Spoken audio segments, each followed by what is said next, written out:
Alright everybody, we're here again with another set of headphones, and we are bringing some noise this time because this is the Bowers and Wilkins PX7. PX7, not to be confused with P7 or PX. Yes, that could be confusing actually. Why? P7's being a bit old, PX being the previous version of the Bluetooth that we're looking at today. Exactly. I think they're bumping it off of the popular names and the success of the P7s. Exactly, or just spamming Google SEO search terms. That's or very P7 true as well. You got it. If you search for either one, you're still gonna somehow type that out. So there you go.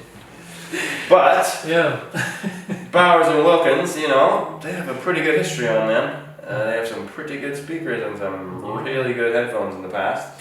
Do indeed. What we are looking at today, though, we're going to get into, is it build quality first? Yeah, so I actually, and people have been quite mixed about this, think that this is a step back in Bowers and Wilkins design and build quality.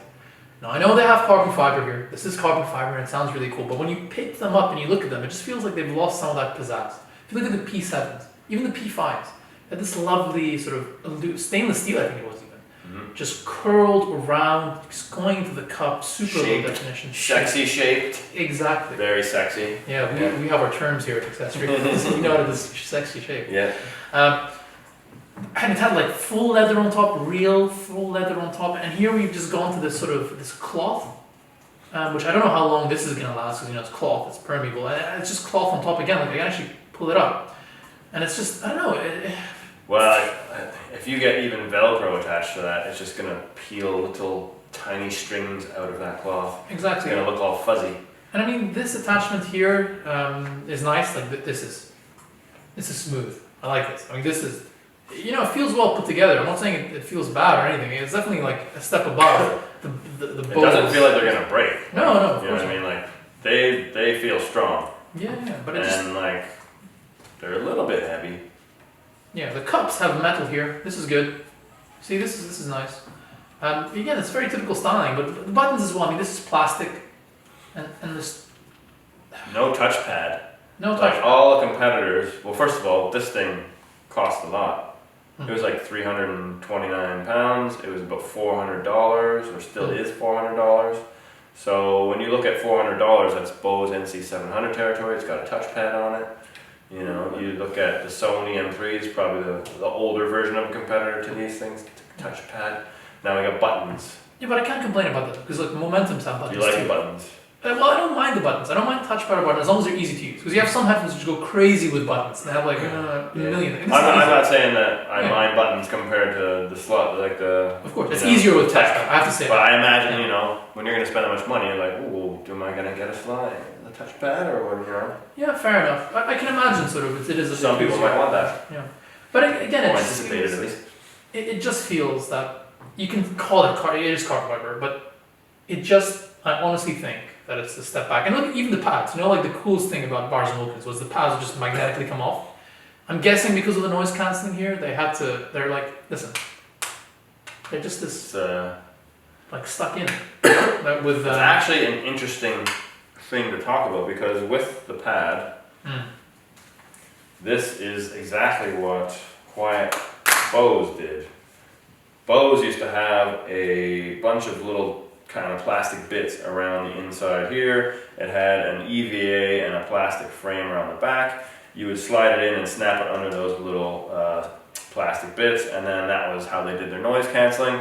Now Bose and their NC700s have moved on to this exact same thing where they have a plastic rim that snaps into the headphone, and now we see that Bowers and Wilkins has moved on to that as well. So is that a benefit to noise cancelling? Maybe it is. Because obviously the magnetic ear pads, even though they were really, really nice, and like it was so nice to just like, you could just take them off. I'm sure there's loads of people that lost an ear pad really easily though. Yeah. Yeah, so that, you know, Bose is doing it, they're doing it, it must be helping out noise cancelling. I feel like just a grumpy old man now. Like we need to go back to the good old days. Okay, none of this technology. Okay. But fine, that's it. Comfort-wise, nothing exceptional for me. I honestly did not find these that comfortable. I thought they were okay. Like putting them on, cups are big enough. Maybe a little bit, tiny bit shallow. Like this is quite hard. The headband is very nicely padded. Again, a little bit firm, but They're great. They're maybe if they were clamping a bit less and sort of maybe a bit softer, they The would. PU is quite soft. The pad is quite thin though. I would say that pad's about 1.5 centimeters, which is 3/5 of an inch roughly. So it's not that thick. It is PU leather. Might find that your ears get a bit warm, but that's the same with anything because most of them are PU leather anyways. Yeah. It seems the headbands are made the same material as the ear pads. No. This is not memory foam. And just so everybody knows, memory foam isn't something you use on headphones usually. A lot of people say memory foam. You go on Amazon and, oh, these have memory foam ear pads. They're not memory foam. You shouldn't be using pillow foam for a set of headphones most of the time. There are some exceptions though, but that is a pet peeve of mine. I am gonna say something. We're gonna cut this out, but this does feel like memory foam. No, it's not. You sure? Because if it was memory foam and you push down on it, it wouldn't rebound so quickly. It would take like 3, 4, 5 seconds to come back. Yeah, it's back in 2 seconds. I think that's memory foam. No. Alright, comment below if you think Brendan's wrong, which he is. No. Look, anyway, it doesn't matter. You put them on. It's better that it's not memory foam. Okay. That's you know, if it was, it would be like 5 seconds waiting and then it'd come back out. Who would like to see us fight in the next video? Anyway, no, it doesn't matter. Memory foam or not, you put them on, and I just find that, you know, they're not the most comfortable. Can get a bit hot and sweaty, and yeah. Sound quality. Sound quality. As it starts to play, because I accidentally. Perfect timing.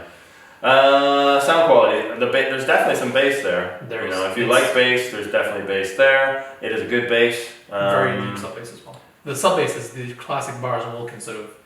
It almost rises up towards the sub bass. The kick drums can sound aggressive, right? Which is nice. It's good rhythm. It gives you rhythm and timing, which is.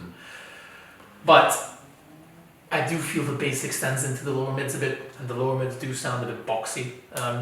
Not to say they sound bad by any means, but to my preference, if you like Bowers and Wilkins sound signature, which is a sort of laid back, kind of big sub bass and slightly muffled, if not sort of warm lower mids, then you'll like it. But for me personally, I don't like how thick the lower mids are, and they do sound a bit boxy. Like there's a small recession in the medium to high presence region for the vocal. Like the vocals do take a bit of a step within that boxiness here. And then the treble as well can be, it's like they're laid back, but they have a peak, which can make them sound a little bit sharp to me. Like cymbals coming in sound a bit tizzy. Again, they sound good, but just, I don't know, I'm not in love with the way they sound. But that's because I just don't like Bowers and Wilkins sound signature. In general, this is just extra Bowers and Wilkins. But you like the P7s. Yeah, I do like the P7s, but the old school P7s. But I like them because they were just so simple. Like, if you wanted kick-ass bass and you wanted, you know, something a little bit exciting in treble, you get the P7s. And back then, you know, bear in mind, we didn't have things like the Momentum 3.0. I wasn't aware of the MH40 back then. Things like the Denons and the Fostexes of this world. I was like, if I want a portable headphone, which I'm able to do every single day, I want it to be a good all-rounder. I don't want it to be like a headphone which you put on for 1 or 2 songs. And this is one of those headphones. You put on an acoustic track, and I feel like the vocals are a bit sort of thick in the low end, but also a bit tizzy in the high end. So some tracks work and just some don't. They're quite loud, like, you know, it does hurt your ears if you have it up loud enough and then you start hitting a serious acoustic or treble. I found. Yeah, no, I agree. I feel the bass was right. The bass, there was no issue with the bass at all, but no, nice. It definitely hurt the ears at times. Exactly. So if you like treble, if you like a V-shaped sound signature, which isn't as aggressively V, you know, which has some mids, then I think you know, these are nice. But for me, they're not the all-round headphone that you want to use every day. I would use every day. I would want to go for it just because of the comfort and everything. And yeah, could be better. Oh, the noise cancelling is nice. The 3 levels of noise cancelling here, simple to operate, very good noise cancelling, no complaints there. Everything is. But the one thing I noticed was that I could hear what you were playing. Oh yeah, they do leak. So there was quite a bit of leak, and I think you had it on half or just over half volume, and I could hear the song. Oh, one thing you will notice about these is they do want to play loud. So even at the midway volume here, because this is controlled by the amp inside here, they are loud. So even if you go max, they are, again, aggressive. Let me put them on at my medium listening volume.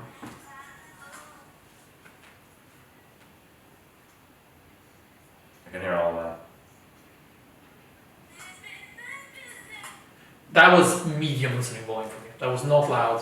I can hear all that. It was really clear. Yeah. So, again, probably not for use for libraries. Therefore, further narrowing where you can use these apps. You're going to make a lot of people angry.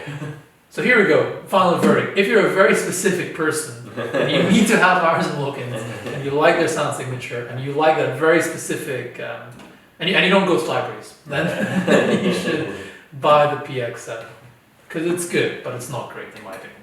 Yeah, it is definitely a good headphone. You are going to spend a premium amount of money on it. It does cost more. Depending on the country, it will cost more than the Bose headphones, NC700s. It definitely costs more than the Sony 1000 MX3s. So, you know, if you have a budget and you're looking for the most bang for your buck, you're probably not going to find it in a new headphone or in a Bowers and Wilkins because they do have a price tag that's usually about £50, $75 over what the competition is. Yeah. And they've been able to charge that before, so they're still charging now. These are USB-C. These are USB-C. There we go, and we ended it on a good note. Yeah, buddy. Saved it to the end. Yeah, buddy. Yeah, nice. Stay in the loop with our news, reviews, and how-tos. You can follow us on Facebook, Instagram, YouTube, and Twitter. And if you're really keen, you might even be able to slide into Monty's DMs.